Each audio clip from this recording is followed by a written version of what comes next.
Olá, bem-vindo ao nosso canal e eu gostaria de compartilhar com vocês hoje 5 dicas para professores de EBD que estão iniciando.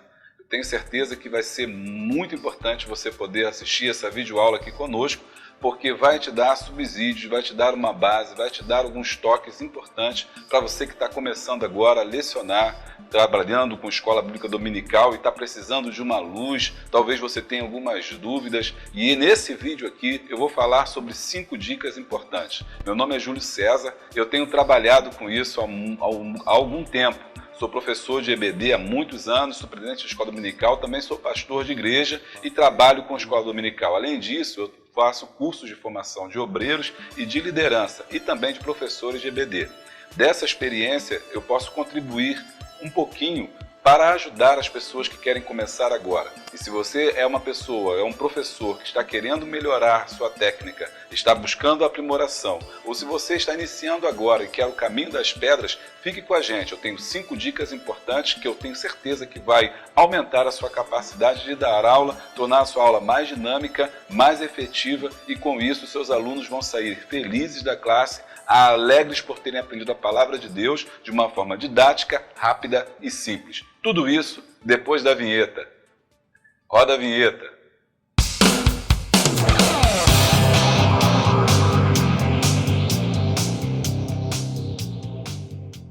Bom, gente, voltamos. Bom, e nesse momento eu quero falar para vocês sobre as 5 dicas importantes aí para professores de EBD que estão começando, ou mesmo professores que já têm uma caminhada e querem novas dicas para aprimorar suas técnicas. Bom, essas dicas se dividem em 2 partes. Na primeira parte é aquela que é pré-aula, ou seja, uma preparação do professor antes da aula. As outras dicas, as 3 últimas dicas, elas são durante a aula. Então, são 2 dicas que você tem que fazer antes da aula e 3 dicas depois da aula, 5 dicas que você não pode perder. Vamos lá? Bom, dica número 1.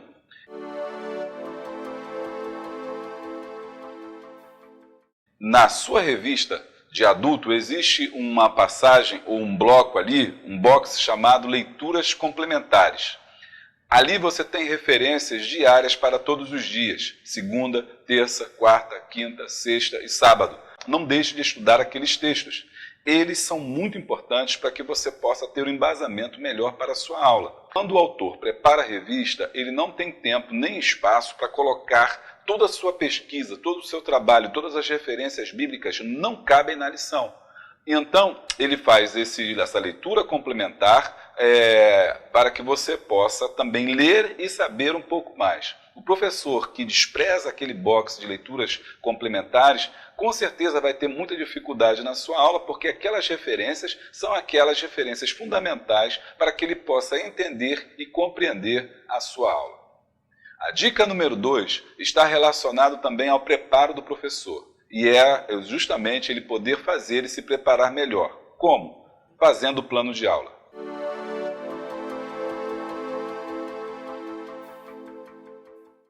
Eu sei que muita gente não gosta de plano de aula, acha chato, acha difícil, complicado, desnecessário, uma perda de tempo e limitadora no caso, porque acha que vai limitar ali o Espírito Santo. Na verdade, o professor que despreza o plano de aula está abrindo mão de uma grande ferramenta para o seu trabalho, porque é o plano de aula que vai dar a ele segurança para estar diante da classe, para que ele possa falar com melhor qualidade para aquelas pessoas que estão lhe ouvindo. O plano de aula é, na verdade, a bússola do professor, que vai dar o norte da sua direção para que ele não se perca durante a sua explanação. Então, fica aí essa dica. Prepare o seu plano de aula.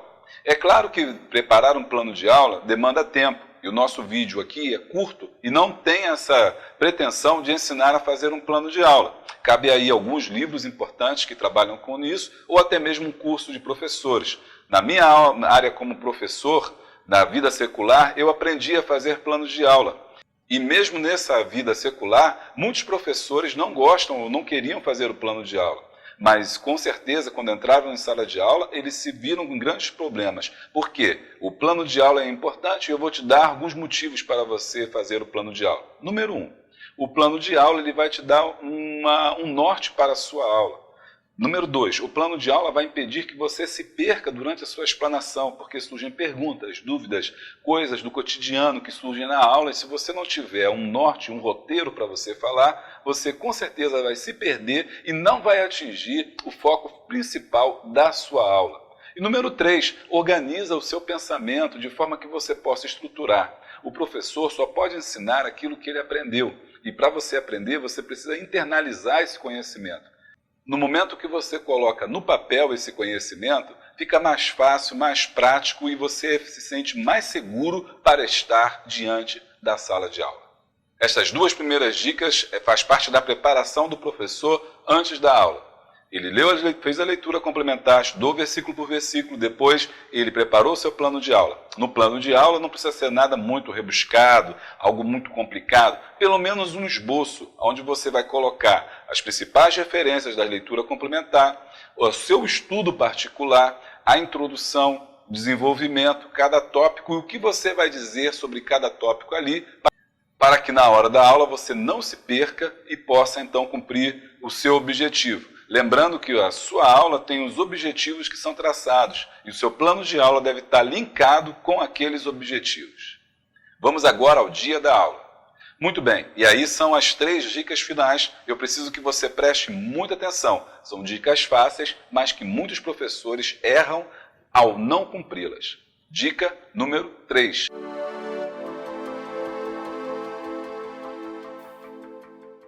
Faça um comentário do texto da lição, ou da leitura base, ou do texto da lição. Toda lição tem um texto ali, logo no início, que é o ponto de partida da onde o autor elabora a sua lição. É o ponto de partida porque ele começa daquele texto e começa, então, baseado nele, na palavra que ele traz ali na Bíblia, é que ele vai colocar, basear, calcar toda a sua lição. Eu chamo isso de raio-x da lição. Na raio-x da lição, ou raio-x do texto, você vai pegar e vai desmembrar aquele texto. Você vai explicar o contexto do texto, por que ele foi escrito, quando ele foi escrito, quem escreveu e por que aquele texto está naquela lição e como ele te ajuda ou nos ajuda a compreender a aula que você vai dar. Por isso que é muito importante você trabalhar aquele texto. Não importa que ele já tenha sido lido antes, mas na hora da sua aula você precisa retomar esse texto e a partir dele, rapidamente, isso com poucos minutos, você começar a já falar sobre o texto e situar o seu aluno dentro daquele contexto e mostrar para ele na Bíblia, na palavra que é o texto base, por que você vai estudar aquilo e como que aquele texto está inserido dentro da lição. Quando o aluno percebe esse contexto, ele se sente muito mais seguro e você então pode agora introduzir o tema, que é o próximo passo, e para que ele possa compreender melhor a sua aula. Muito bem? Bom, dica número 4. Também é uma dica muito simples, mas muitos professores negligenciam. Faça uma boa introdução.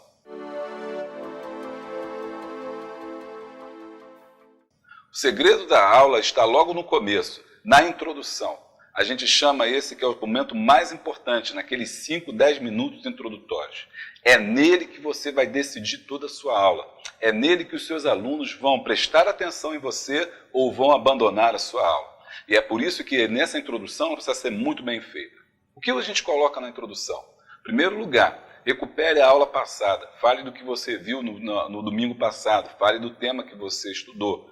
Para que ele possa, então, compreender mais e ele possa lembrar e entender que o conhecimento ele é cumulativo, ou seja, ele aprendeu semana passada e hoje ele vai aprender um pouco mais. E é na introdução que você fala do que passou e fala do que vai acontecer. E ao falar do que vai acontecer, você vai então começar a falar sobre o tema da lição e faça isso com alegria, faça isso com dinâmica, faça isso chamando a atenção para o seu aluno, do seu aluno, para que ele se desperte para o que você vai trazer. Afinal de contas, você tem uma mensagem, você tem um texto, você estudou, a lição é maravilhosa e você vai trazer agora para o seu aluno. E é por isso despertá-lo. É bom, nesse primeiro momento, a introdução ela ser curta, mas objetiva. E, ao mesmo tempo, ela fazer o aluno refletir. Para isso, lance perguntas importantes que vão ser respondidas durante a aula. Faça o seu aluno pensar. Parta, às vezes, de um exemplo diário. para que ele possa perceber a importância da aula. A introdução é a chave de uma aula. Uma aula começa bem, ela termina bem. Uma aula que começa mal vai demandar muito esforço do professor para que ele possa chamar a atenção do aluno e possa também passar o conteúdo que ele deseja. Não esqueça, faça uma boa introdução. E no último tópico, ou seja, na última dica que eu quero deixar para você é: evite ler a revista. Tem muitos professores que, infelizmente, eles vão para a classe para ler revista. Não leia revista na classe. O professor que lê revista na classe mostra que ele não se preparou. Afinal, você já fez o esboço, você já leu os textos complementares, você domina a matéria, você tem ali o seu material, então você não precisa ficar lendo a revista. Por quê? Porque você já conhece a revista, você já trabalhou com ela e você sabe exatamente o que você vai falar. Quando a gente faz o esboço, a gente não precisa ficar baseado na revista. Eu sei que é difícil fazer isso, porque muitas das vezes as pessoas não têm tempo de assistir, de ler a revista durante a semana, na vida corrida que a gente tem. Por isso, use as ferramentas tecnológicas para que você possa ganhar tempo. Use vídeos da Escola Bíblica Dominical. Aqui mesmo nós temos vídeos aqui que nós compartilhamos de videoaulas que você pode, além de estudar, compartilhar com seus alunos. Assim, ele vai assistir os vídeos, depois ele vai ler a revista e quando chegar na sala de aula, você não precisará ler a revista com ele, porque ele vai trazer as dúvidas. Em cada dúvida você vai batendo com ele em tópico por tópico. Claro, é importante que você leia o título de cada tópico, para que o aluno perceba que você não está fugindo do tema, que você não está saindo ali do propósito. Mas, ao mesmo tempo, evite ficar preso na revista para que os alunos não se sintam desmerecidos, no sentido de que podem perceber que você não conseguiria dar aula se não tivesse a revista. Bem, então vamos lá, recapitulando? Dica número 1.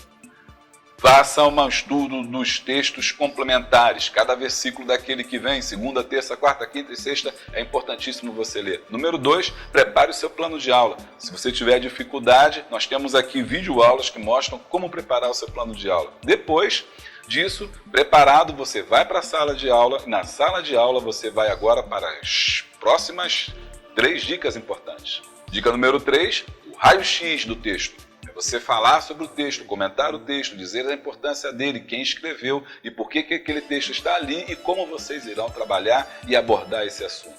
Número 4, faça uma boa introdução. A introdução é a chave da sua aula, é o momento que você vai fisgar o aluno e vai conseguir ali captar, com certeza, a sua atenção para que você possa introduzir o seu conteúdo. E número 5, não fique lendo a revista, ou seja, não fique preso à revista, lendo ali aquele negócio chato, falando da vida, mas você vai simplesmente falar tópico por tópico e comentar aquilo que está na revista para não sair do tema, mas ao mesmo tempo não fixado ali, para que você tenha tempo e espaço para trazer mais e mais conteúdos para os seus alunos. Bom, gente, vou ficando por aqui. Se você gostou desse vídeo e achou importante esse conteúdo, nos ajude então se inscrevendo no nosso canal, clicando aqui, deixando o seu like, dando glória e clica no sininho. Assim, sempre que tiver uma coisa nova, a gente vai poder compartilhar com você. Tá bom? Até a próxima!